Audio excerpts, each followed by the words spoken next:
မိခင်နဲ့ဇနီးဖြစ်သူကြားကဒီလိုပြဿနာတွေကြောင့်တားအဖြစ်ကနေပယ်ထုတ်ခံလိုက်ရတဲ့ပိုင်းတကွန်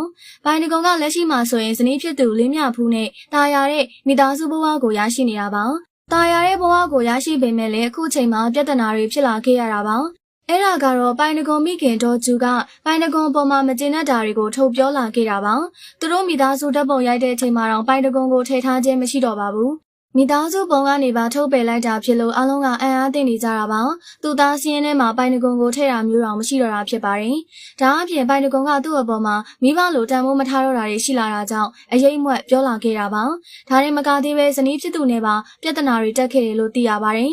ပြဿနာတက်လာချိန်မှာပိုင်တကွန်ကမိခင်ဘက်မလိုက်ဘဲဇနီးဘက်သာလိုက်တယ်လို့အတွင်းသတင်းတွေအရသိရပါတယ်ပိုင်တကွန်ကတော့မိခင်ဖြစ်သူဘက်ကအခုလိုပြောလာတဲ့အပေါ်မှာဘာမှတုံ့ပြန်ပြောဆိုတာမျိုးမရှိပါဘူးသူ့အနေနဲ့အကောင်လေးတွေနဲ့တာယာပျော်ရွှင်နေကြောင်းကိုသာဗီဒီယိုနဲ့ချပြလာခဲ့တာပါ။ပိုင်တကွန်ကမကောင်းတဲ့သားတစ်ယောက်ဆိုပြီးတော့ထုတ်ပြောလာခဲ့တဲ့မိခင်ဒေါ်ကျူအပေါ်အမြင်လေးကိုပြောပြပေးခဲ့ပါအောင်ရှင်။ကြည့်ရှုပေးခဲ့ကြလို့ကျေးဇူးတင်ပါတယ်ရှင်။